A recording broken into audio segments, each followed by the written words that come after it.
വിശുദ്ധ യോഹന്നാന്റെ സുവിശേഷം 6-ാം അധ്യായം 51 മുതൽ 59 വരെയുള്ള തിരുവചനങ്ങൾ.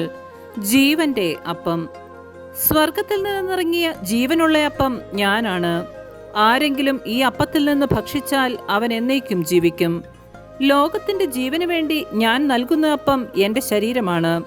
ഇതേപ്പറ്റി യഹൂദർക്കിടയിൽ തർക്കമുണ്ടായി. തന്റെ ശരീരം നമുക്ക് ഭക്ഷണമായി തരാൻ ഇവന് എങ്ങനെ കഴിയുമെന്ന് അവർ ചോദിച്ചു. യേശു പറഞ്ഞു, സത്യം സത്യമായി ഞാൻ നിങ്ങളോട് പറയുന്നു, നിങ്ങൾ മനുഷ്യപുത്രന്റെ ശരീരം ഭക്ഷിക്കുകയും അവന്റെ രക്തം പാനം ചെയ്യുകയും ചെയ്യുന്നില്ലെങ്കിൽ നിങ്ങൾക്ക് ജീവൻ ഉണ്ടായിരിക്കുകയില്ല. എന്റെ ശരീരം ഭക്ഷിക്കുകയും എന്റെ രക്തം പാനം ചെയ്യുകയും ചെയ്യുന്നവന് നിത്യജീവനുണ്ട്. അവസാന ദിവസം ഞാൻ അവനെ ഉയർപ്പിക്കും. എന്തെന്നാൽ എന്റെ ശരീരം യഥാർത്ഥ ഭക്ഷണമാണ്, എന്റെ രക്തം യഥാർത്ഥ പാനീയവുമാണ്. എന്റെ ശരീരം ഭക്ഷിക്കുകയും എന്റെ രക്തം പാനം ചെയ്യുകയും ചെയ്യുന്നവൻ എന്നിലും ഞാൻ അവനിലും വസിക്കുന്നു. ജീവിക്കുന്നവനായ പിതാവ് എന്നെ അയച്ചു. ഞാൻ പിതാവ് മൂലം ജീവിക്കുന്നു.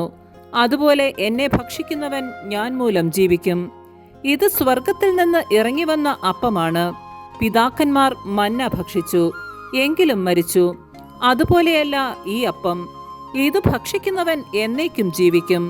കഫർനാമിലെ സിനഗോഗിൽ പഠിപ്പിച്ചുകൊണ്ടിരിക്കുമ്പോഴാണ് അവൻ ഇത് പറഞ്ഞത്. നമ്മുടെ കർത്താവായ മിശിഹായ്ക്ക് സ്തുതി.